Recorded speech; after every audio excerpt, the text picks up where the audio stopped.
Èmi ni ọjọ́ kìíní oṣù kẹta oṣù Òwèlé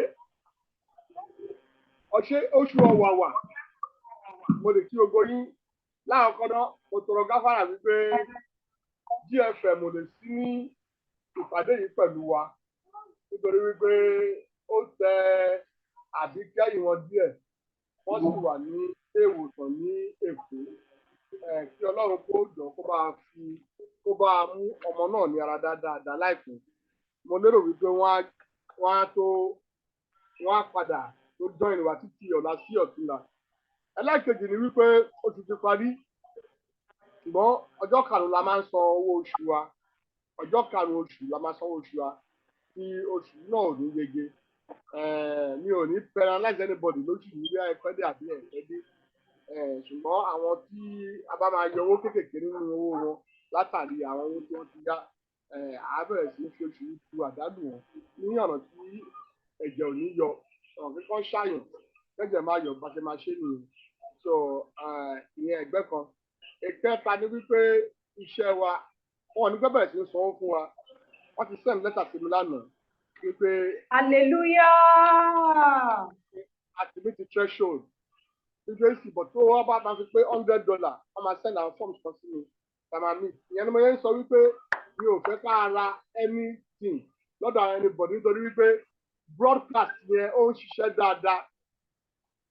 iṣẹ́ ọmọdé yìí tó ṣubú lulẹ̀ lọ́jà lásán òun nìkan fún wa ní 100 hours ìyẹn lásán torí pé mo broadcast everybody broadcast ẹ̀ tó tá bá ń ṣiṣẹ́ wa tá à ń broadcast iṣẹ́ wa ẹ má yẹ kí n sọ yín jẹ àgbẹ̀ but mi ò ní fẹ́ ká máa broadcast ránù iṣẹ́ tó bá ní quality òun ló yẹ kí a máa broadcast so ìyẹn wọ́n yẹ pé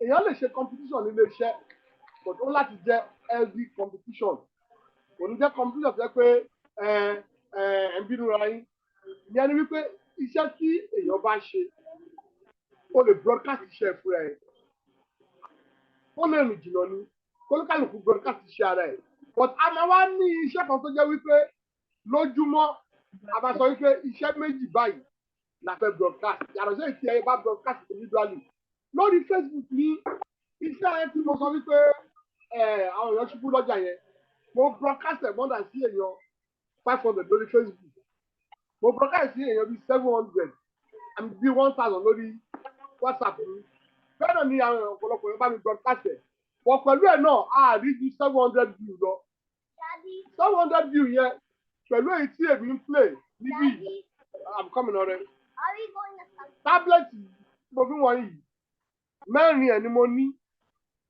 à ń play lórí ẹ̀ mo ń play lórí fóònù mo ń play lórí fóònù mẹ́ta mo ń play lórí TV ń bì so ó jẹ́ kó wọ bí 100 hours ìyẹn ṣòro ṣe ní Nàìjíríà nítorí pé kò sí data but tá a bá ṣe ohun tí ẹ ká ṣe tá a bá send ẹ̀ sí àwọn ọ̀yàn tá a broadcast ẹ̀ àwọn tó máa wò àwọn tó máa subscribe àwọn tó wò tó subscribe subscription yẹn is organic kò sí nǹkan tá a máa gbé jáde táwọn yẹn ò ní máa wò anything tá a bá ń ṣe ká máa think about the marketability of that particular thing ìdí tí mo ṣe ń ṣe kínní ni pé tí a bá máa ṣe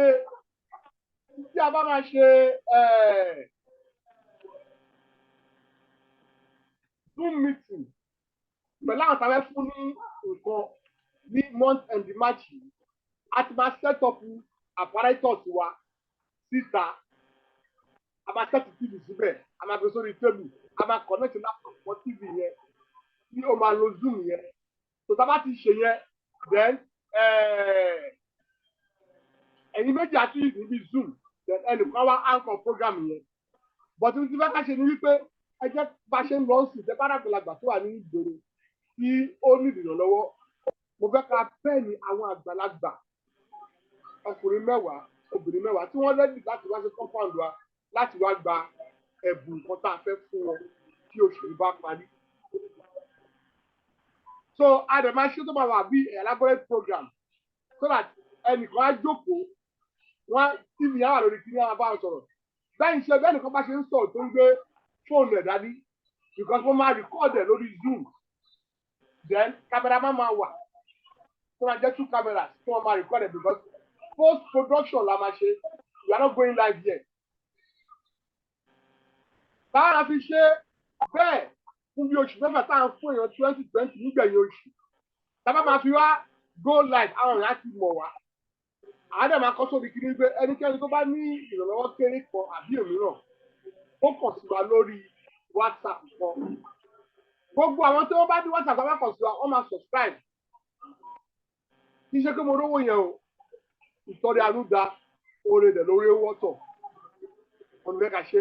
Ṣùgbọ́n náà oore máa tún ran oore lọ́wọ́. Ó tún lè padà ran. Obisalumide ẹ̀kọ́ bí sápò ni. Obisalumide ẹ̀dá bẹ́ẹ̀.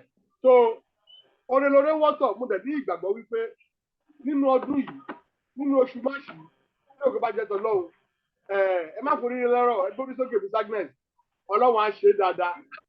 Mọ̀ pé tá a bá ṣe sùúrù tó bá pọ̀lọpọ̀ ló lè máa rí tẹ̀sán ṣe báyìí wọ́n ní ọ̀gá wọn tí fún ọ lówó 2nd of March wọ́n ti ń ronú owó máa dé. Ebi ń pa mí ní ṣáàmà níbi ìpàdé. Ebi ń pa ẹ́. tó ta ló ní ọ̀rọ̀ láti sọ ẹ tó bá ní ọ̀rọ̀ láti sọ kó sọ̀rọ̀ ẹ tó fẹ́ sọ̀rọ̀ kó on mute mic ẹni tí ò bá sọ̀rọ̀ kó mute mic kó ń gbọ́ yín. Gbogbo wa lẹ̀ ń gbọ́ so àti ọ̀mí ìsọ̀rọ̀ ẹbí gbogbo lẹ̀ ń gbọ́ wa báyìí àbí ṣe bẹ́ẹ̀ ń gbọ́ gbogbo wa báyìí. Ẹnu kẹ́ni Olúmídé sọ̀rọ̀ tí mo fẹ́ mo gbọ́ ẹ. Mo gbọ́ yín báyìí. Ok, nísàlẹ̀ ṣẹ́wọ́ yìí náà sọ̀rọ̀ sí. Ẹ̀yin ò móhùn sókè. Ó sọ̀rọ̀. Mo ṣe gbọ́ yín. Ẹ lọ ń lo ohun rẹ̀ lẹ̀ ohun come and do. Amẹ́ríkà lè ní wa o. Mi ò lè fò bàálù wa o. Òtí ẹ̀ sí Nàìjíríà ẹ̀ tí ẹ̀ lè dù. Ẹni ò díẹ̀ lè dù, ó ti rẹ̀ mí. So Mr. Olúmídé kí lẹ́nu sí ìkọ̀tà sọ. Yeah. Instead of okay. But before then. So àkọ́dẹ́ tablet tẹ́wò lọ́wọ́ mi. Olúmídé tablet tẹ́wò lọ́wọ́ mi. Tuntun ní báyìí. Ẹyin kẹ. Mo fẹ́ sẹ́ndì 6 sílé. Amúlẹ́yọ̀ fún ẹ̀yin staff. Official. Mo ti order mo ti ní ká wá bí mo fẹ́ ra 10. Ẹ pàtẹ́wọ́ fún Chairman, system tẹ́lẹ̀ máa fi ránṣẹ́ ń kọ́. Tẹ́ bá wo ẹ̀gbẹ́ mi báyìí 1 2 3 4 ẹ̀ẹ̀kan kí ni ẹ̀ ò lè rí ẹ jẹ́ kí mo bí a. Àárí o. Bí a lè rí Àárí. Ẹ lè rí. Ẹ máa sọ̀rọ̀ yẹn, ẹ má wọ̀rí. System 5 ni maybe what I'm going to do is this. Let me go back to this HR.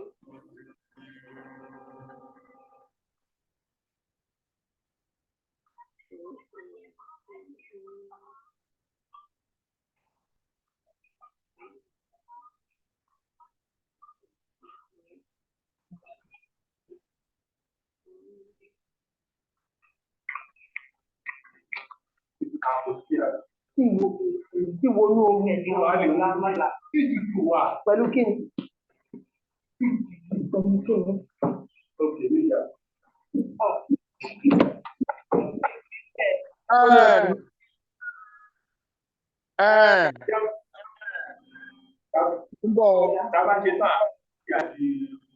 Ọ̀fẹ́ mute.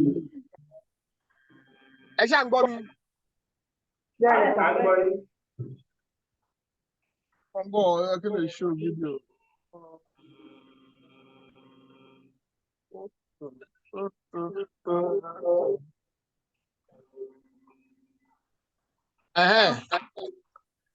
Ṣátìrí no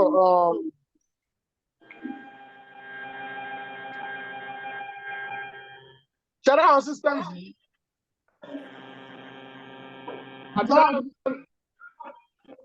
Àárí àwọn sísẹ́mù bẹ̀tà ní ẹ bá wọ́n bí ẹ máa.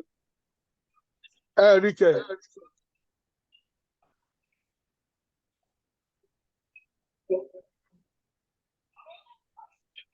Rí sísẹ́mù yìí.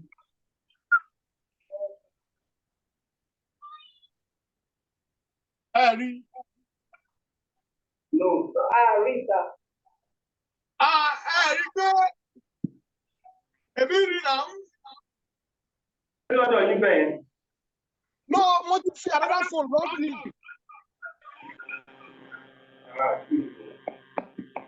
Bàbá wo sì ẹni pé participant tó wà ń bẹ̀ yẹn a ti di 5. Bẹ̀rẹ̀ kò wá sọ lórí òkè. Náà mo rí ìdádínẹ̀. Ẹ̀rí kan Olúfẹ́mi Adékọ̀yà, ẹ̀rí kan Adé ọmọ Adé. Bẹ́ẹ̀ ni. Èyí tí mo pè ní Olúfẹ́mi Adékọ̀yà yẹn. Tẹ́ bá wo screen ẹ̀ nísìnyí.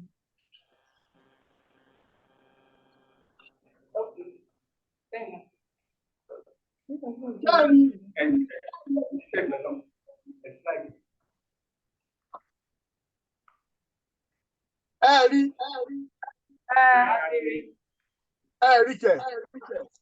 Wọ́n ti jẹ́ ti Àtìrí. So this is 1, 2, 3, 4. This is 5 system already.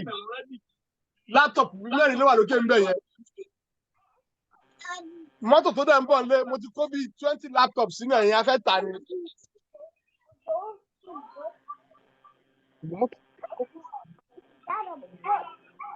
That's a dictionary. It's a Yoruba dictionary. I'm going to send it home. So,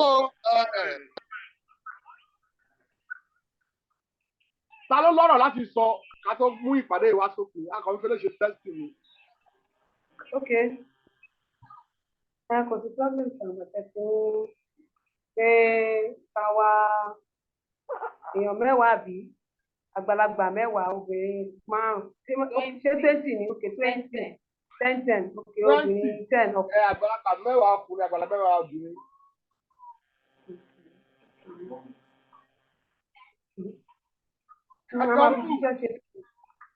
Ìwọ náà yọ ń bẹ̀.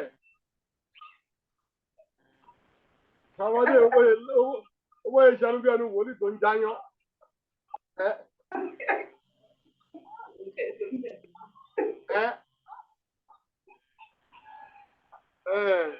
So ìpàdé yẹn nìyẹn akọ̀ṣe fi test yáyí máa perfect ẹ̀ tá máa gbé TV síta tá máa gbé laptop tá máa fi connect a máa connect laptop HDMI laptop yẹn mọ́ HDMI TV àti wá ṣe zoom táwọn èèyàn máa rí nǹkan tá a sọ tá máa ṣe testing yẹn dáadáa tó dẹ̀ máa wà perfect so ọlọ́run á ṣe gbogbo ẹ̀ láyọ̀ inshallah ní orúkọ Jésù àmín.